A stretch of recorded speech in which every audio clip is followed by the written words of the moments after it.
Thanks everyone for returning to part 2 of my discussion with Mandy Tremelling. Welcome back, Mandy. Glad you're here. Your book, World of Glass. Check it out on Amazon before we move any further. It is there as well as your other books, Beyond the Unknown, Revealing the Unknown. I'll also have a link to your website in the description below for anyone who's interested. You can go there and find them there. All right, we were going to talk about bullet journaling. Can you explain what that is for the people who don't know, like myself? I kind of live off of lists. Okay. I have to have to-do list for everything. I have to have a list of food options. I have to have a list of everything. And so in my bullet journaling, I kind of have like each day set up so that I have like my schedule of things that I have to do and the to-do list. And then I also have like a little spot for notes in case I need to get like something done the next day, or if there's something on my mind, I just write it down there. Was that the Hogwarts theme? It was. All right. I mean, we got to dive into it. How many times have you read the series? I've only read it once, but I did have a Harry Potter wedding. Wow. Okay. So, yeah. I'm a pretty big nerd. What? Nah. What house are you in? I know you know what house you're in. I'm Ravenclaw. Yeah, that makes sense. I find most writers are Ravenclaw. Yeah. I think it kind of goes. It makes sense. Yeah, it fits well. Do you know what your Horcrux is? No, not Horcrux. Your Patronus. My Patronus is a mink. A mink? Like a little monkey? Like a little ferret kind of ferret? thing. Why did I think it was a monkey? What am I thinking of? I don't know, but a mink is like a ferret. Okay, I don't know what I'm doing. Okay, that's interesting. So, back to the bullet journaling. So, when you journal, you're making lists? Is that what you said it was? Yeah, it's basically just a bunch of lists, and I use it as like when I'm at work and I need to doodle something, but I can't doodle on like my work paperwork or whatever. I doodle in my journal, and I have like lots of things. I have right now we're planning a Disney trip for later this year, and so in my bullet journal I've got like one page for all of our travel information, a page for all of our packing information, a page for like our itinerary. And I've got like Disney doodles everywhere. Okay. When you go back and look at these journals, does like the list, whatever it may be, does that spark to memory the things like what you were feeling, like the things you were writing, like a normal journal would? I try to make it that way. If like in the notes section, I'll try to write a big thing from that day. Okay. I also for every week write down what I was excited for that week, what I was watching, what I was reading, and then kind of like my general overall outlook on the week. Okay. I have been looking over it a lot the last couple months because it's 2020. Everyone's having emotional 2020. Yeah, you can't avoid it in 2020. Allow me to go back and see what I was thinking at that time. Like before COVID shut down everything. Yeah. I was switching jobs. We had a loss in the family, but I was really, really excited for my new job change.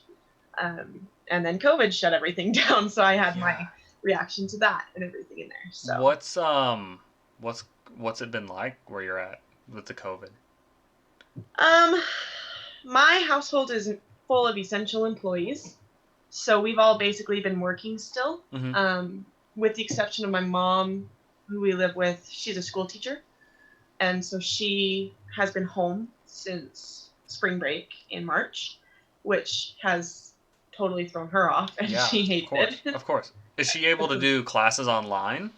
She did have some classes, but she teaches second grade. Oh, gosh. And so second grade doesn't really have the ability to do online classes. I wonder what that's going to do to like the future. Like, does everyone, whenever they're like a certain grade down, do they have to like redo that grade? I don't know. It's crazy. I'm so afraid. Yeah. Like my mom's supposed to be going back to school in August, and she doesn't know what to expect from her little new second graders because they spent all of their first grade online. Yeah. That's going to be something, huh? Yeah, that's going to be pretty crazy. Yeah, that's going to be absolutely crazy. I can't. Yeah. So you're reviewing what life was like before COVID is what you've been doing. Has that helped retain sanity? It kind of has, because it reminds me that I had things to look forward to before COVID shut everything down. Yeah. And so it gives me the ability to go back and do that, and to realize that there were things that I wanted to put in place before, but I didn't have time. And now I have all the time in the world. Yeah. So Everything. Yeah. now That, it gives me the reason to go back and finish those projects. well, that's awesome. What's been happening around here during COVID is that everyone got really into gardening, like Oh, really? everywhere, all over the place. And like it's really funny. You drive down the road, people who never into it just like planted a whole bunch of flowers because I guess now they're like, oh, I have all the time in the world to do this, even though they always had the time, they just didn't do it. Yeah, Yeah, so it's pretty funny that people are it is. diving into It is hobbies interesting. that they've always wanted to do that haven't. Yeah, it's pretty fun. Do you journal every day? Is that something that you do as kind of like get the emotions out? Um, Try to. Sometimes I'll skip a day here or there. I'm kind of terrible at it on weekends, but Yeah, that's I fair. usually am pretty good about it during the week. And I at least try to do something in it every day, just to document how I was actually feeling, because it's hard to remember 2 days later what you were feeling that Yeah, day. it absolutely is. Absolutely is. Uh, you do photography, is that right? I do. Hmm. You want to talk about that? Do you have a photography business? I do.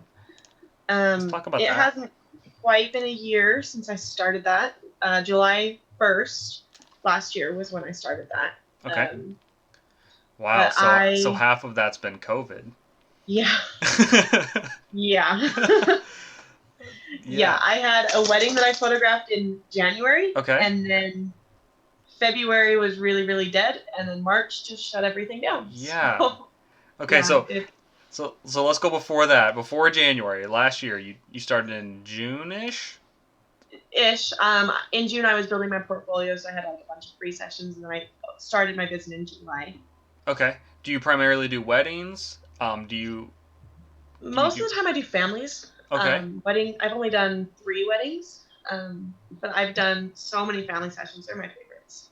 So how does that work? Do they just say call you up, email you or whatever, and say, hey, we want to do a session?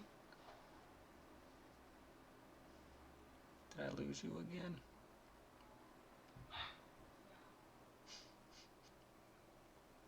You there? Hello. Hey, I don't know what happened. I don't either. It's okay. I'm glad you're here. So people call you up and just say, "Hey, I want to do a session." Uh, Yeah, I get a lot of people on Facebook messaging me. A lot of word of mouth spread. that's fantastic. I, That's the I best have one family advertising. that I've done.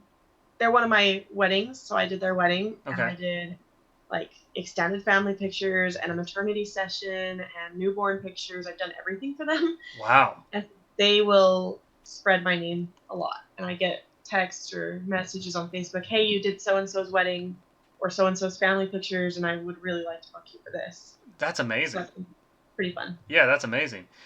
Is there so whenever you do, I mean, are you just like going to their house and taking pictures? Or are you like, hey, let's meet at this one place because I know it's really nice? Normally, we meet places. Okay. I think it looks better. Most people don't like the way that their houses look anyway. Okay. So there's like a particular little walking trail that is near my house, and I Okay. really like that one. So we usually meet there. So how long have you been doing photography? Because like you turned it into a business, so that's like what you Uh-huh. do, right? So how long did you do that before you decided you were going to dive into it full time? I have been doing photography since I was 16. Okay. I took my first digital photography class. Then I switched high schools halfway through the semester. And when you do that, there's not very many options for electives. And so it was between digital photography and weights. And so I chose digital What photography. was the other option? Weights? Weights, like lifting weights. Yeah. Okay, so Yeah. you went with digital photography. Okay. Yeah. Yeah. And so I did that. And I didn't realize how much I actually liked it. And then after I finished that first semester, I was like, wow, this is really fun. And I really enjoyed it. My mom's like, well, of course you did. You've been carrying a camera around with you since you were little. And I hadn't realized that I had this little digital camera in my bag. that That's I had just funny. been carrying around forever. Yeah, that's funny. So you kind of just took pictures your whole life.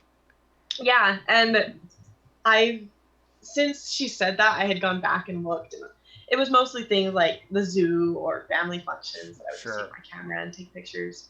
And I didn't realize how much fun it would be once I knew what I was doing and actually tried. So how long did it take you to go from, hey, I'm 16, I like this, to, hey, I want to do this full time? Probably about 6 months before I started my business. Okay. Before then, I had taken pictures of like my college roommates, and I had fun with them. Like we went, and there was a garden near our house, and so we would go and take pictures as roommates, and it was just fun, and I enjoyed the process. And then the more I did it, the more I realized I actually really, really enjoyed it, and I liked being able to make people smile.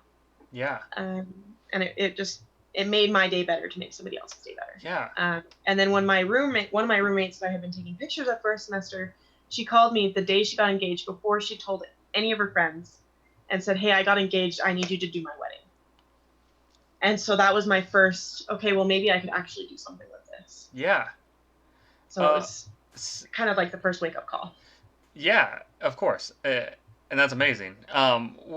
Do you remember how it felt and kind of what was going on through your head when you decided I'm gonna I'm gonna have a go at this. Like I'm gonna try and do this. I remember being super scared. Uh huh. Yeah, that makes sense. Utah is very, very saturated with photographers or photographer wannabes. And I was really, really scared that my business wouldn't do anything, and that I would just be another name. Mm-hmm. I didn't think I'd ever get a reputation. I didn't think I'd ever get anything, but it, it was terrifying. And I decided that if I was going to try, the worst that could happen would be that it would flop. Right. And so I decided that I needed to try and believe in myself and know that I could do something like this. Yeah. And it sounds like you definitely are. Like you said, like the worst thing that happens is you probably lose a little bit of money that you invested to start the business. Mm-hmm. But ultimately, like nothing changes in your life, right? You're still the same. You're still doing the same thing. But the best Yeah, thing that happens is you succeed. yeah, exactly. Yeah. That's what I finally decided, and I had a lot of help from my mom and my husband telling me that I had support in whatever happened, Yeah. um, and that finally convinced me that it needed to happen. Yeah. That's amazing. That's amazing. You should be proud of yourself. Most people never take that step. Most people talk about it, or they get together with friends and they're like, "Man, it would be really cool if we did this," but they never Yeah. do it. Yeah, so that's really cool. You should be proud of yourself. That's awesome. Same with books. Most people never write a book. They talk about it, but they never write a book. You've written three, so yeah. So you should definitely be proud of yourself. That's amazing. Um, do you only do you take other pictures just for like your own fun? Like, do you do any like landscapes? Like, do you ever go on trails and just take pictures of nature? I really like flowers. Okay. I like to go around the neighborhood and find different flowers and take pictures of flowers. My mom especially likes sunflowers, and so in the summertime, I live by a bunch of fields, and so I like to just stop on the side of the road and see, like, get the flowers with the mountains in the background. It's really Yeah, fun. that sounds amazing. Uh, do on those excursions, whatever you want to call them, where you're going out, does that influence your writing at all? Do you take in like some aspects of the world and put it into your writing? I think so. I really like how in nature everything's kind of unchanging.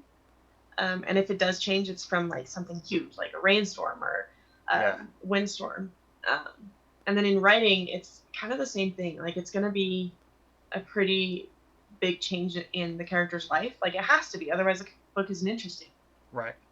And so it's fun to see, like, imagine a character in this place. Okay, well, what would their reaction be to this place?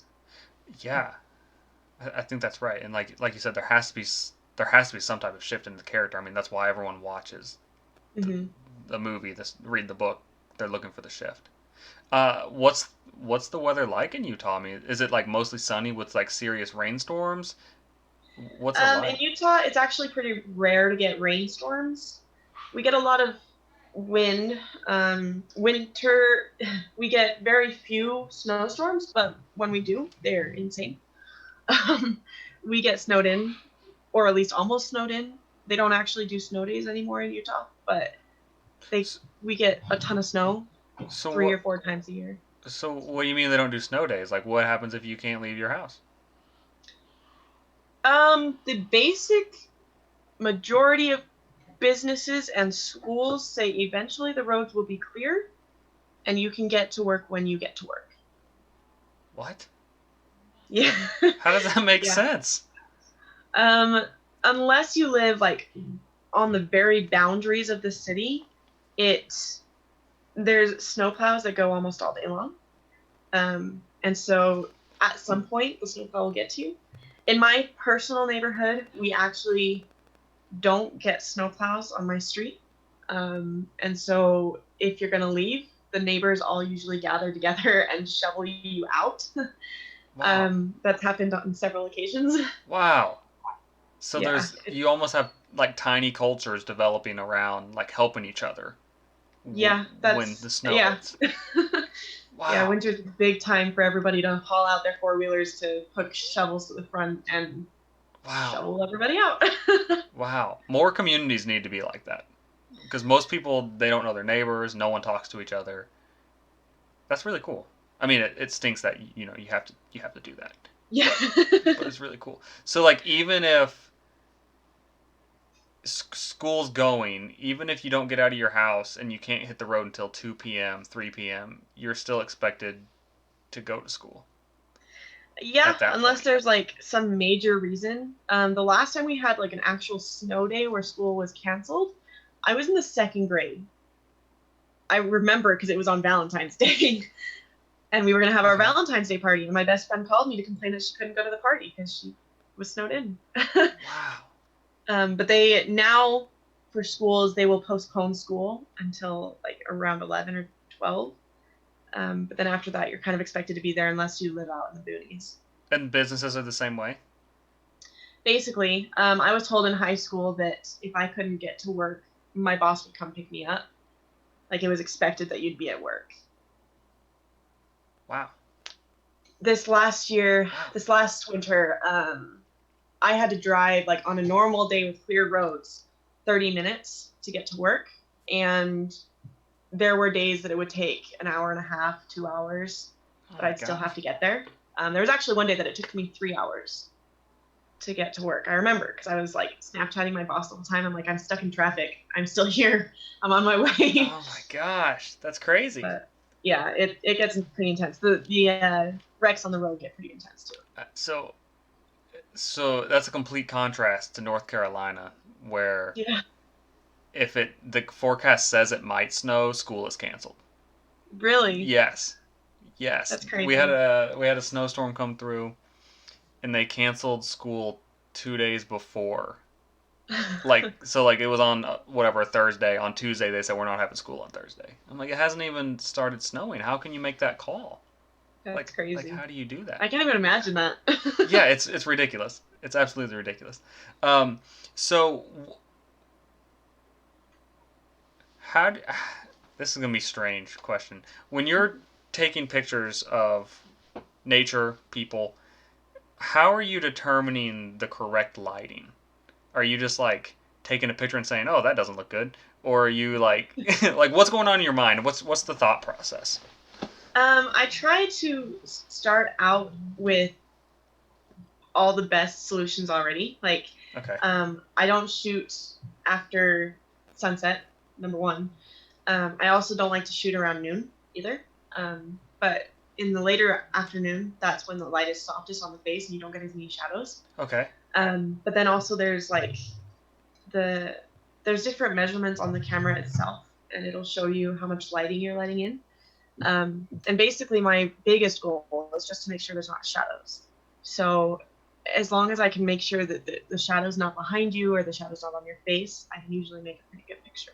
What's the issue with? I understand the shadow blocking part of the face. What's the issue with the shadow being behind you? It can get distracting. It depends on the scenery, on what you're in front of. But if you're like trying to get just an open, expansive road and there's the shadow going down behind you, it doesn't really look as good. It just kind of distracts from the main part of the picture. Okay, that makes sense. I can see that. When you're so, I'm gonna shift back to music real fast because that's Mm-hmm. had a question that popped in my head. What's when you're playing piano? I'm gonna go with piano because I think it's the easiest instrument to talk about. Because clarinet's probably a little different. When you're playing the piano, what's going on in your thoughts? Are you kind of just like zoning out? What's the idea? I think most of the time when I play, I do zone out and I just focus on the notes. There's a lot in my brain just focusing on where my hands are supposed to be and how I can get to the next place faster, Okay, and not interrupt the flow of the music. okay, that's interesting. It's really interesting.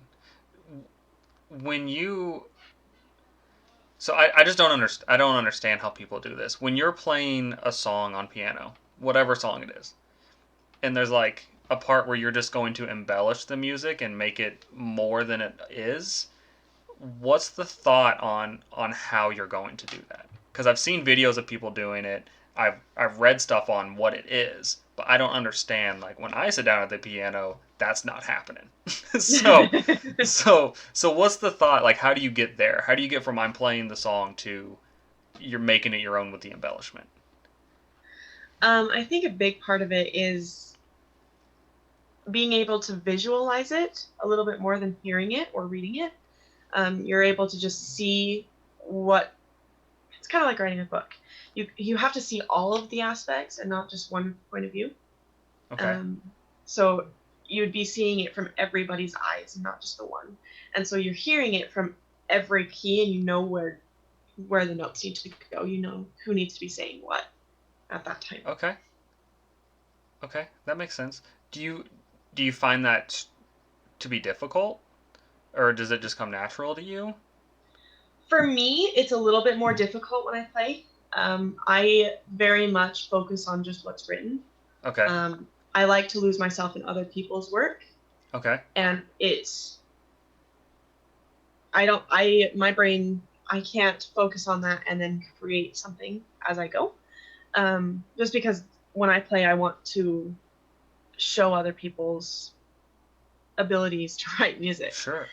But I do know for a lot of people it comes pretty easy. I have a cousin who is actually blind, and he is one of the greatest Whoa, musicians I man. know.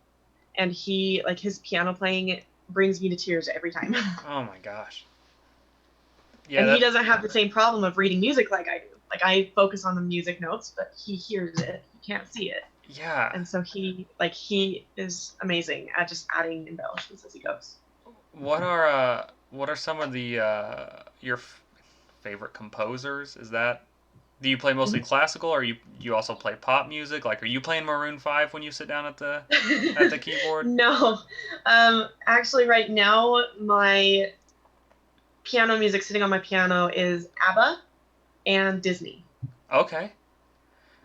Do you for music that you play, do you find it hard to also like have that music in the background when you're writing a book? Like if you're playing Disney on the piano and then you're like, "Oh, I'm going to go write a book." And then you just have the Disney soundtrack on, do you find that difficult to write? Or are you just like, "Man, I can play this song."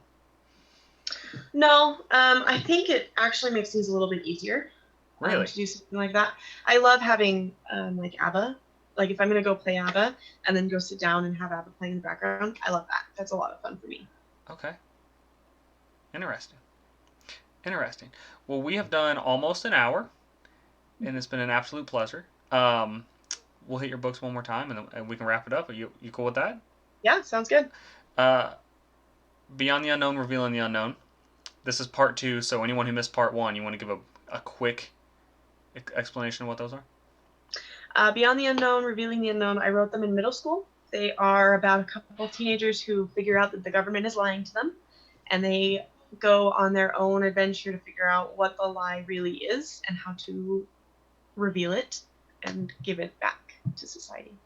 I don't know. I can't remember if I asked you. Did you say that was YA, or is it? You didn't ask, but it is YA. It is Yeah, YA. YA Okay, dystopian.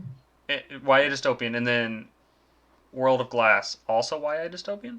Yeah. Okay. Not dystopian, but YA fiction. Okay. And that is about?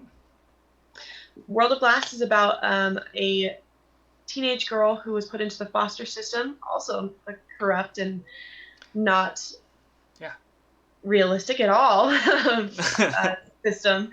And she comes out with some pretty intense PTSD and has to clear her name from charges that should not be as harsh as they are. Okay. All three of your books sound amazing. I'll have links in the description below for anyone interested. You can also find links to her social medias in the link below. Got anything else? Nope, that sounds good to me. I've had a wonderful time chatting with you. It's been You're fun. an amazing person. We know that. You're really incredible. And yeah, thanks everyone for watching, and we'll see you again next time. Bye.